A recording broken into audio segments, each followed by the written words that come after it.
नमस्ते सभी को।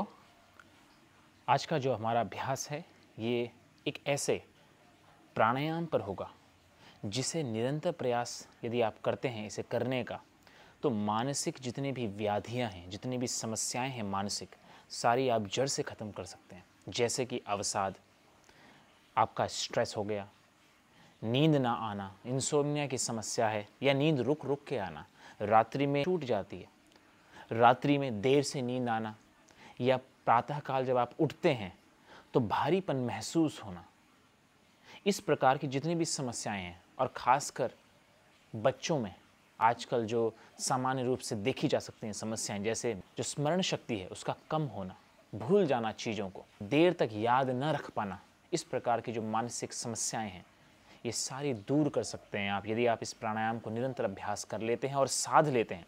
तो जो मैं आपको प्राणायाम बताने जा रहा हूँ इसे थोड़ा गहराई से समझिएगा आप। थोड़ा वीडियो लंबा हो सकता है, लेकिन इसे समझने के पश्चात आपको पूर्ण रूप से प्राणायाम की सारी विधियों को सही प्रकार से समझने का आपको ज्ञान हो जाएगा। तो चलिए अभ्यास की शुरुआत करते हैं और देखते हैं किस प्राणायाम की आज बात हो रही है।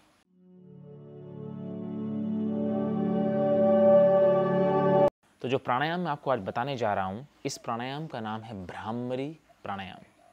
भ्रामरी, भ्रमर का अर्थ होता है बी, मधुमक्खी, लेकिन वो काली मधुमक्खी, देखा होगा आपने। उस काली मधुमक्खी के तर्ज पर उसे लक्ष्य बना के लिया गया है। योगी ने बड़ा समझ के इसका अभ्यास आपको बताया है, तो इसे ध्यान से समझने का प्रयास करें और सीखें किस प्रकार से सही आप अपनी मन की जितने भी अवसाद हैं, जितनी भी बीमारियां हैं, सारी दूर कर सकते हैं। इस अभ्यास को करने से पीनियल और पिट्यूटरी ग्लैंड पर इतना गहरा प्रभाव पड़ता है कि पहला तो आपका मेलाटोनिन हार्मोन रिलीज होकर आपको मन को, मस्तिष्क को पूरा रेस्ट कर देता है। आपकी पैरासिम्पैथेटिक नर्वस सिस्टम को भी एक्टिवेट कर देता है कुछ समय तक, तो जो कि आपको पूर्ण रूप से मानसिक स्वस्थता, ट्रैंक्विलाइजिंग जिसको बोलते हैं आप, बिल्कुल शांति आपको मिल जाती है इस प्राणायाम को करने के बाद। और रात्रि में तो ये उन लोगों के लिए बड़ा ही रामबाण का काम करता है जिन्हें नींद नहीं आती है, उनके लिए तो करना ही चाहिए निरंतर। या जिसे डिप्रेशन, बार बार सोचने की बीमारी है, नकारात्मक सोच जिसकी होती है, उसके लिए तो ये बड़ा ही रामबाण है, निरंतर करना चाहिए। भ्रामरी प्राणायाम का अभ्यास करने के लिए आपको सबसे पहले तो किसी आसन में इस प्रकार से बैठ जाना है। आप पद्मासन ग्रहण कर सकते हैं, सिद्धासन ग्रहण कर सकते हैं, कोई भी है, चेयर पे भी बैठ सकते हैं। यदि कोई समस्या आपको होती है, घुटनों में दर्द है या कमर पे दर्द है, नहीं बैठ सकते हैं नीचे, तो आप चेयर पे बैठ के इसका अभ्यास कर सकते हैं। अब दूसरा क्या करना है, चलिए आप बैठ गए, आपने एक आसन धारण कर लिया। अब आपको देखना है कि कौन सी जगह पे आप अभ्यास कर रहे हैं। यदि आपके आसपास का जो परिवेश है वो साउंड का परिवेश है, बहुत सारी गतिविधियां चल रही हैं, डिस्ट्रैक्शंस हैं, बहुत लंबे स्वरों का उच्चारण हो रहा है, आवाज़ आ रही है चारों ओर से, उस समय तो आपको एक मुद्रा का अभ्यास करना है इस प्राणायाम को करते समय, जो मुद्रा मैं आपको बताऊंगा कुछ वेरिएशंस के साथ। लेकिन यदि आपको लगता है कि आप ऐसे कमरे में अभ्यास कर रहे हैं जहां पर कोई भी आवाज़ आसपास नहीं है डिस्टर्ब करने के लिए, फिर कोई मुद्रा की आवश्यकता नहीं है। फिर तो सिंपल सा कोई एक आसन ले लिया, कोई एक मुद्रा हाथ की बना ली, या नहीं भी तो बिल्कुल हाथों को घुटनों के ऊपर रख लिया, फिर इस प्राणायाम का अभ्यास करेंगे आप। तो सबसे पहले देखो श्वासों की बात समझते हैं।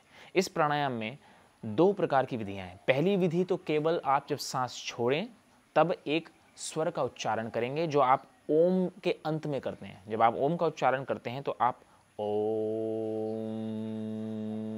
म ऐसा करते हैं, लंबा उसको खींचते हैं। यही जो म है, ये जो मकार का उच्चारण है, ये ब्रह्मांडीय उच्चारण है। इसी को आपको अंतर में धारण करना है, अपने मन में धारण करना है। तो आप सिंपल सा से बैठ के स्पाइन को सीधा करते हुए धीरे से सांस भरेंगे अंदर, और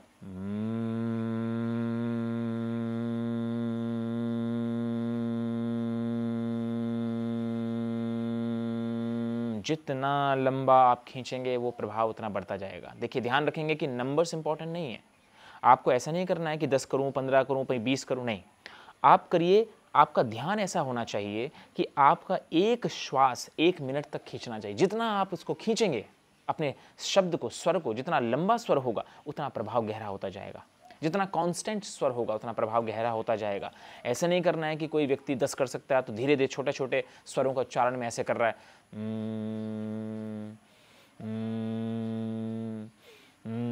इस प्रकार नहीं। लंबा करो, कम करो। तो 5 ही यदि आप करते हैं और 1 मिनट की श्वास की लंबी गहराई है आपकी, आप देखेंगे कि केवल 10 दिनों में ही प्रभाव इतना गहरा हो जाएगा कि आप समझेंगे क्या चमत्कार हो गया।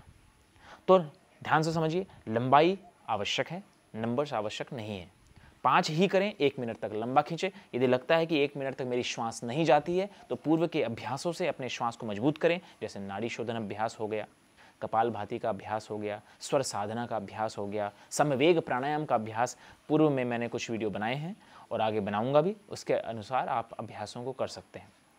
अब दूसरा आता है कि आपके मुख की जो अवस्था है कैसी होनी चाहिए।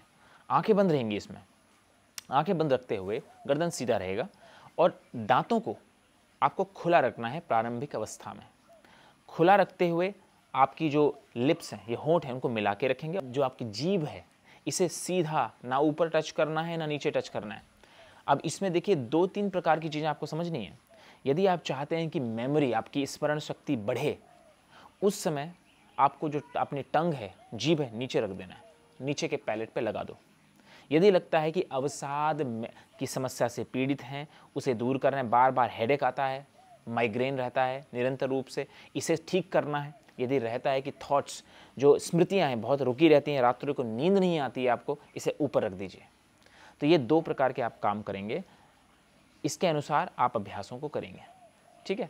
अब दूसरा आएगा कि यदि आप ऐसी अवस्था में हैं जहाँ पे आसपास चारों ओर आपको साउंड महसूस होता है, शांति नहीं है, उस समय एक मुद्रा बनाएंगे।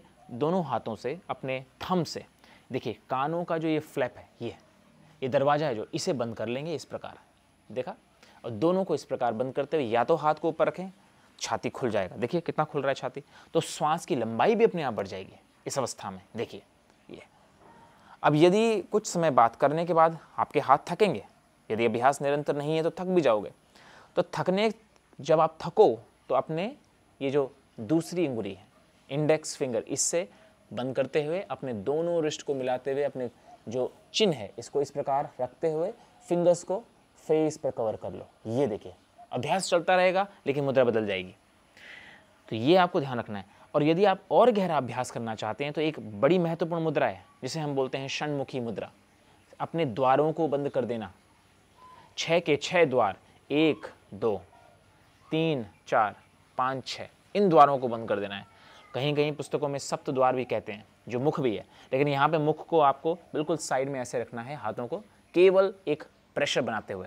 तो जो मुद्रा बनेगी षण्मुखी मुद्रा, वो इस प्रकार, थंब लगेगा कानों को बंद करने के लिए, 2 जो हाथ आपके पहली 2 उंगलियां हैं वो आंखों को बंद करने के लिए, ये जो रिंग फिंगर है आपकी, ये नाक के साइड में रहेगा, देखो इस प्रकार, ये ऐसे दबाव बनाएगा यहाँ पे। इसको नाक बंद नहीं करना है, दबाव बनाना है साइड में। ये छोटी अंगुली है आपकी, इसको मुख के साइड में इस प्रकार से सांस भरते हुए फिर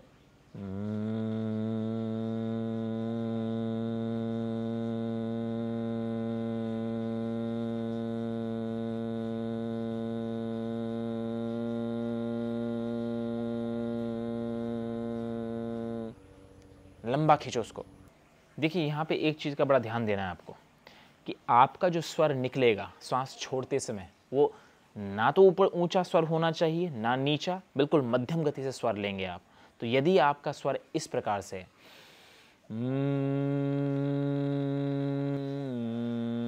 देखो नीचे गया, गलत है, एक ही उठा के रखेंगे आप। यदि नीचे का स्वर है तो उसी को ही मेंटेन करना है, ये। अब दूसरी महत्वपूर्ण चीज, इस अभ्यास को करते हुए आपको लगेगा कि आपके गले में प्रेशर बढ़ रहा है, इसका मतलब अभ्यास थोड़ा गलत हो रहा है। आपका जो पोजीशन है हेड का, वो या तो नीचे जा रहा है या बिल्कुल ही ऊपर जा रहा है, सीधा नहीं है। तुरंत स्थिति को सही करें, फिर अभ्यास को करें। यदि लगता है आपको कि जो आपका अभ्यास है उसका वाइब्रेशन आपके पूरे चेहरे पे आ रहा है, इसका अर्थ ये है कि आपके दांत मिल रहे हैं, तुरंत खोलिए उसको, केवल लिप्स मिलेगा। और यदि फिर भी लगता है, दांतों को खोलने के बाद भी लगता है कि आपका पूरा वाइब्रेशन फेस पे आ रहा है, उस समय आपको अपनी जो जीभ है ऊपर के तालू पर लगा देना है बंद करके। इस प्रकार का ये अभ्यास होगा। इसके अभ्यास की और कई विधियां भी हैं, आगे के जो हमारी वीडियो रहेंगी उसमें और विधियां बताऊंगा किस प्रकार से आप जीभ को चेंज करते हुए अलग अलग हिस्सों पे ब्रेन के काम कर सकते हैं, कैसे आप इस अभ्यास से अपने पूर्व के संस्कारों को दूर कर सकते हैं, काट सकते हैं। भ्रामरी प्राणायाम बड़ा गहरा प्राणायाम है, बड़ा प्रभावी प्राणायाम है। और बड़ा ही मजबूत प्राणायाम ये रहता है।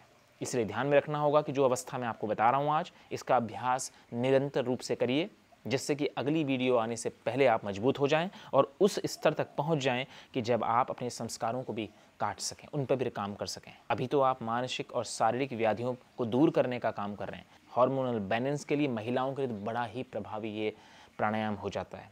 प्रेगनेंसी के समय इसको निरंतर करना चाहिए आपको। नेचुरल डिलीवरी का प्रोसेस आसान होता है।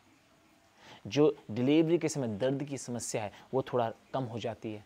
हार्मोनल बैलेंस हो जाते हैं तो इजी डिलीवरी सामान्य रूप से हो जाती है। भ्रामरी प्राणायाम में 2 प्रकार के भ्रामर होते हैं, एक होता है महिला, एक होता है पुरुष। 2 प्रकार के हैं, हमिंग भी, एक मेल भी, एक फीमेल भी। अभी जो आप प्रयास कर रहे हैं वो मेल का कर रहे हैं, साउंड थोड़ा मोटा है इस समय, तो आपको एक स्थिरता भी मिलती है इससे।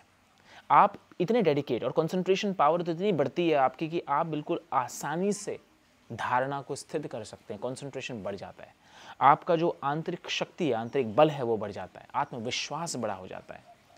अब समझिए किसको नहीं करना है और कितना करना है। तो पहले तो हम समझेंगे कितना करना है। ये जो अभ्यास मैंने बताया आपको, तो पहले जो समय में आपको 10 तक कर लेना है, उससे ऊपर ना करें। और यदि आपके पास समय है और करना चाहते हैं तो 3 आवृत्ति इसकी आप करेंगे। 10 पहले, फिर 10, 1 मिनट रोक के, फिर 10। यदि आप किसी रोग को दूर करने के लिए इसका अभ्यास कर रहे हैं तो, निद्रा को दूर करने के लिए कर रहे हैं तो रात्रि में सोने से पहले आप लंबाई जो श्वास की है उसको बढ़ाते हुए करेंगे और 2 बार ही कर लेंगे सोने से 15 मिनट पहले। आपकी निद्रा शांत हो जाएगी। निरंतर करेंगे तो ठीक हो जाएगा। अब आता है कि किसको नहीं करना है। जिस समय माइग्रेन हो, सर दर्द हो रहा हो, फीवर हो, आपको कोल्ड हो, उस समय छोड़ देना है। जिस समय आपको लगता है कि आपका मेंस्ट्रुएशन पीरियड चल रहा है, जिस समय चल रहा है, मेंस्ट्रुएशन जो मानसिक धर्म आपका जिस दिन शुरू हुआ उसके 3 दिन तक थोड़ा रोक के अभ्यास करें, नहीं करेंगे उसके बाद फिर दोबारा से अभ्यास को चालू करेंगे आप। अब आपको लगता है कि जिस दिन आपका भारीपन शरीर में महसूस होता है या नींद नहीं आई है और सुबह आप करना चाहते हैं, भ्रामरी को ना करें, केवल अनुलोम विलोम का अभ्यास आप करेंगे। यदि लगता है कि किसी समय शरीर में उत्तेजना ज़्यादा बढ़ रही है, वासना ज़्यादा बढ़ रही है, उस समय अभ्यास बड़ा प्रभावी हो जाता है, उस समय कर लेना है आपको अभ्यास। तो ये प्रकार के कुछ कॉन्ट्राइंडिकेशन है, उनको ध्यान में रखेंगे। बेनिफिट्स मैंने आपको बताए हैं कि कैसा आपको इसमें लाभ मिलता है। अभ्यास मैंने आपको बताया है, निरंतर अभ्यास करें। और नई वीडियो में दोबारा से आपके साथ मिलूँगा और नई वीडियो में नए प्राणायाम में नए यौगिक अभ्यासों पर चर्चा होगी। तब तक के लिए धन्यवाद, नमस्ते।